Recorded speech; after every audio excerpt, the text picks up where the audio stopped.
you.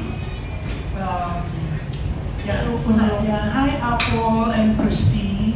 Hello po. Yeah. So, Christy, are you really an Imperial? Yes po. Kasi sabi, kamag-anak niya kay Serena Imperial? O may dugong showbiz ka ba? Actually, meron po talaga, cousin ko po si Ate Meg. Si Meg Imperial. Okay. Ang bongga. Pero yan, nakita namin kanina, no, medyo shock kami sa nakita namin teaser ng kiskisan, dibdiban. Talagang nagkiskisan, no? Dinibdib niyo ang pagkikiskisan. Talaga pong kiniskis po namin during shoot.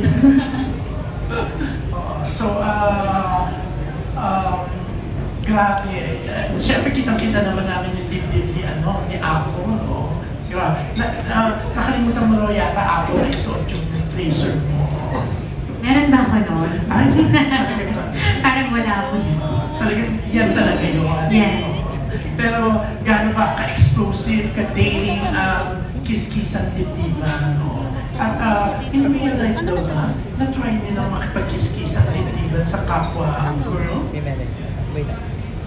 I think that's too personal po if i-share namin. But in my point of view, I think nangyayari po talaga siya in real life sa mga ibang tao. And well, wala naman pong masama if talagang may girl to girl kasi as long as you love each other naman, there's nothing wrong and walang tinatapakang tao, okay naman siya. So I think talagang nangyayari yung kiskisan dibdiban in real life. Yeah, medyo may pagka-private pa rin si Crispino, si Nice. Yeah, how about yung Apple? Ikaw ba mas dating kay compared to Crispy? Mas open ka ba? Depende sa kung anong topic. Yeah, about sa pagkikiskisan and dibdiban. Kung dibdiban, when I was in high school, dibdiban lang pala to eh. Dibdiban. Yung ginagawa ng mga guys, pag, di ba, pag nagbabasketball or something, ganong klaseng dibdiban. Pero yung ginawa namin dito, hindi ko ba siya nagagawa in real life? So, ito yung first mo. Yes. Yeah. So, anong pakiramdam? Nanibago ka? O next time ka na masarap pala kiskisan dibdiban? To be honest, since first time ko to, personally, kinabahan ako. Pero at the same time, na-enjoy ko siya kasi magkakilala na kami ni Christy before. We worked before as girl group members. Magsama kami sa girl group. So parang, ang ano lang, medyo awkward lang sa part na she's younger than me kasi. So parang, ano ba, ako ba magdadala nito? O may idea ka ba kung paano natin gagawin to? Pero our directors naman and the staff, they're very helpful naman habang ginagawa namin. So hindi naman kami masyado nahirapan. Na-enjoy namin siya. So, kumakanta rin pala si Christy lagi. Yes po, pag gabi, ang ganda po ng boses ko. Bakit gabi lang? Hindi po, kumakanta naman po. So, nagulat po ako nung nakapartner ko si Apple. So, ayun.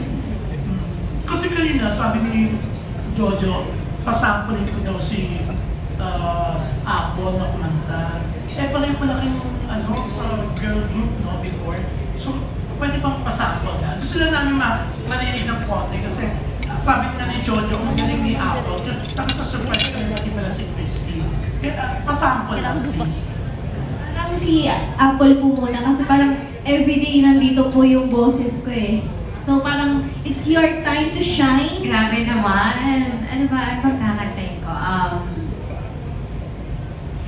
Will you still love me when I'm no longer young and beautiful? Will you still love me when I got nothing but my aching soul? I know you will. I know you will. I know that you will. Will you still love me when I'm no longer beautiful? Yes, ang galing. Pero alam mo, Christy, hindi ka dapat magpahuli. Kailangan magpasample ka rin. Sige, ito na. You sing please, Charot. Ano bang kanta na gusto niyo? Yung kanya kasi very soft eh. So tayo, medyo ano tayo, rock tayo. Or, she got a body I can now with us, but I can give it to you all the time. Tapos yung chorus, ito na. Ano ba yun? Bang, bang into the room. I know you want it. Bang, bang. All over you. I love you, honey. Ayun. Yeah. Pero bakit na-miss ko yung kanta natin nung P-pop Jen? Ano yun? Ayun na yun. Kalimutan na natin. Pero ang galing yung dalawa. So yan, good luck sa Kiskisa Dibdiban, di ba? Yan. Thank you. Wala nang choice. Galing pa sa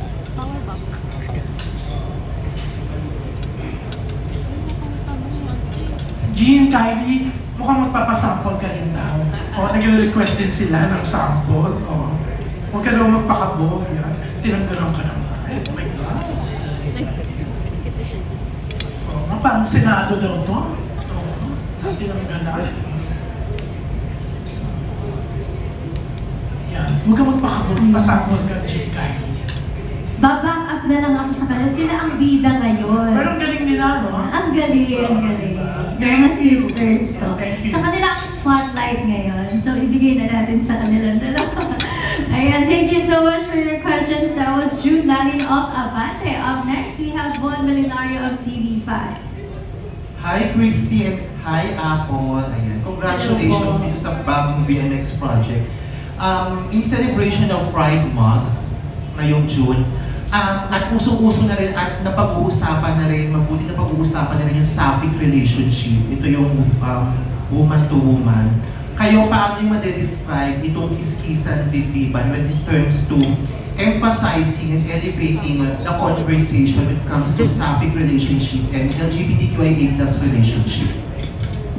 Etong kiskisan dibdiban, mas,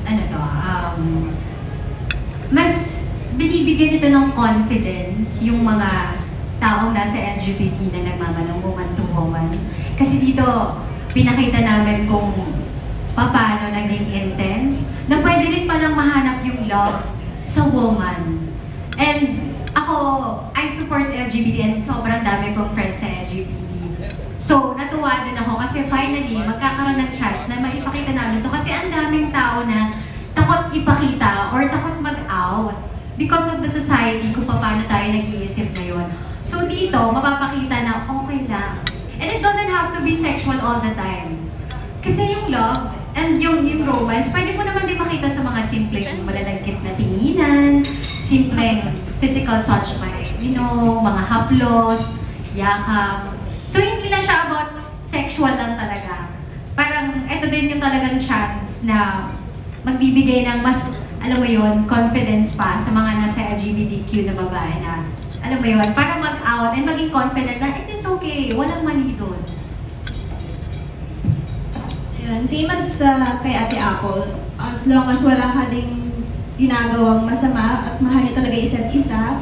And syempre, as woman to woman, talagang doon mo din malalabas kung sino ka talaga. Kasi if you're like, minsan kasi may type na nahihiya tayo if lalaki, di ba? So, as a woman, doon mo show yung sino ka talaga, yung body mo, and if you know na talagang sexy ka, so why not, di ba, na ilabas din sa kapwa babae mo?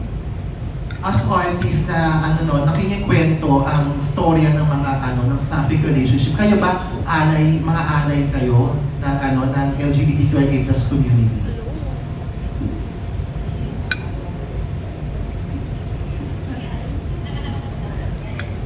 What do you mean, alay po ba na? Alay ang kampe, yung support. Ay, of course, support po namin ng LGBT. And as long as talagang magagawa namin yung best, akala namin alay ko.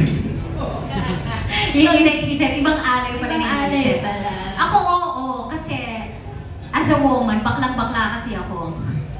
Baklang-bakla ako makipag-usap, baklang-bakla akong kumilos. Hindi ko alam kung dahil ba ang dami kong friends na gay. Lahat na yata eh. Alam mo yung, to be honest, hindi naman po ako maalam sa lahat kung ano yung mga genders na meron tayo sa LGBTQ. Pero yung mind and heart ko, I support them. That's good to hear. And congratulations guys. Thank you.